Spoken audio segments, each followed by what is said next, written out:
What we want are just hierarchies of competence. Not everyone's a neurosurgeon. You know, if your father has a brain tumor, you probably want a hierarchy of competence for neurosurgeons, so you can pick the one that's the best, so that he might not die. That's what a hierarchy of competence is for. For the postmodernists, there's no hierarchy that isn't based on power. Well, because they think the world runs on power. And that's why they're willing to use power to get what they want, because it's the only thing they believe in. But a valid hierarchy of competence, it's God, we need those things, man. We need the best plumbers. We need the best contractors. We need the best, we need the best carpenters. We need the best lecturers. There has to be a hierarchy of quality, and not only so that we know who the best are and can reward them properly, but so that we can reward them so they keep being the best. It's like, you know, if you have a great educator, if you have a great leader, if you have a great thinker, you want to reward them so they keep thinking and they keep educating so they can tell you something. It's not a reward for their intrinsic being. It's a calculated move on your part to suck everything out of them that's valuable as fast as you can. That's what a hierarchy of competence is for. And the idea that hierarchies of competence don't exist it's so cynical. It's such a pathologically cynical idea. And it's actually quite patently untrue, because here's an interesting tidbit from the psychological literature. Let's say you want to determine what the best predictors are for lifetime success in a Western society. Well, what would you hope for? How about intelligence? There'd be a good one. Let's hope the smart people occupy more positions of complexity, right? Because they're smarter. Would you want it any other way? Okay, and that's great. The number one predictor of accomplishment in Western societies is intelligence. So that means the system works. What's the number two predictor? Conscientiousness. Well, what's that? It's a trait marker for hard work. So who gets ahead? Smart people who work hard. Now, that doesn't account for every bit of the difference between people in terms of their hierarchical structure, because hierarchies aren't perfect. They're corrupt. People get to the top sometimes because they're psychopathic, although, believe me, a hell of a lot less than you think. Because a psychopath has to keep moving from place to place, because once he reveals himself as deceitful and untrustworthy, he has to go find new suckers to fleece.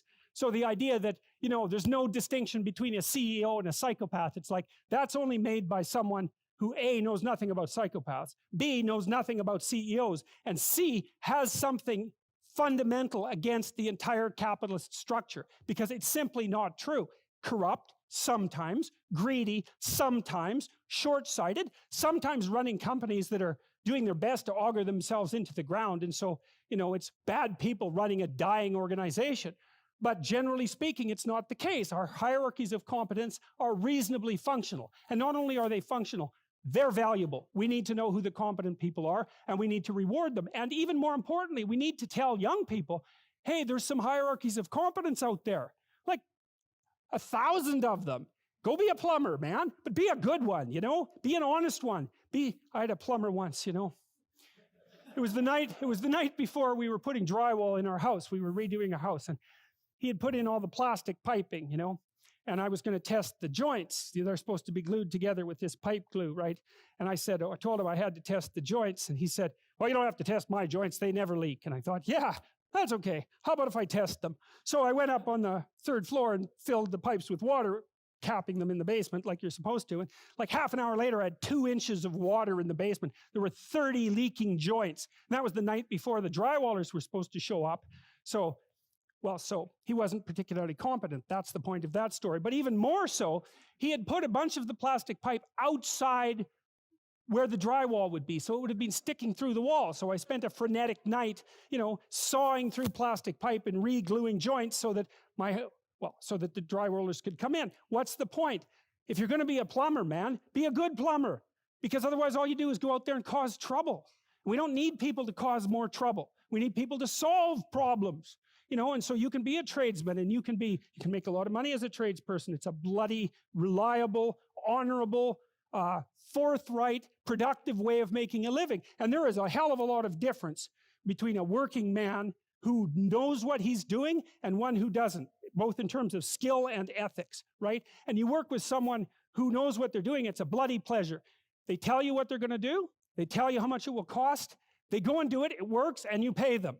Perfect. Everyone's happy. And that's what happens when you have genuine hierarchies of competence. And so you listen to these panderers of egalitarianism and equity, and they fail to recognize completely that there are differences in rank between people. It's not such a terrible thing, man. Maybe you wouldn't be a great lawyer. Like, it's certainly possible. Most people aren't. But that doesn't mean there isn't something you could be great at. There's lots of hierarchies to attempt to climb, and if you fail in one, go try in another.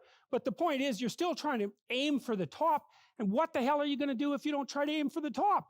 You know, flap about uselessly and whine about your life? It's not helpful. It'll just make you miserable. You're not reliable to anyone. You can't help out in a crisis. It's like, so you tell young people, and this is another message for conservatives, like, I don't care what you're going to do, but go out there and make something of yourself for God's sake. Be an honest person and work and get to the top of whatever it is that you want to get to the top of. You know, and stand up for yourself like a respectable human being and be a bit of a light on the world instead of a blight. You know, and you can tell young people that, and they haven't been told that by anyone now. And so the young men are so hungry for that it's painful to watch. They're so relieved when someone finally comes up and says, hey, you know, you get your act together a bit, discipline yourself, see if you can learn to tell the truth, concentrate on something for a year or two, you could be a bloody world beater. They think, really? That's possible? Wow, that would be interesting. That might make life worth living. It's like, yeah, it might. So why don't you go do it? That's what the damn universities were supposed to be teaching people, and they've forgotten that. I went to Harvard a month and a half. I used to teach there. And I talked to a bunch of students, you know, and I told them, it's not easy to get into Harvard, you know. Like, you're a valedictorian if you're at Harvard. And not only are you a valedictorian, you're way better than most people at least 2 other things, or you don't get in. And so, like, I don't know what the acceptance rate is, like 5%. And believe me, not everybody applies. So it's a very selective school. And so why am I saying that? It's like, these are high quality kids. So I told them what I just told you. It's like, here you are at Harvard. It's like, get yourself educated, man. Read some books, learn to talk, learn to think. Make yourself into something. Get the hell out there and make the world that put you here happy that you were put there in that great institution. You know, and they came up to me afterwards and said, God, I wish someone would have told us that when we were in our first year. It's like, Jesus, why didn't someone tell them that? For God's sake, it's supposed to be the greatest university in the world. Is it so difficult to figure that out? Well, it is, if that isn't what you want to have happen in the university. You want to make cringing milksops who whine about being victims while they're going to Ivy League institutions.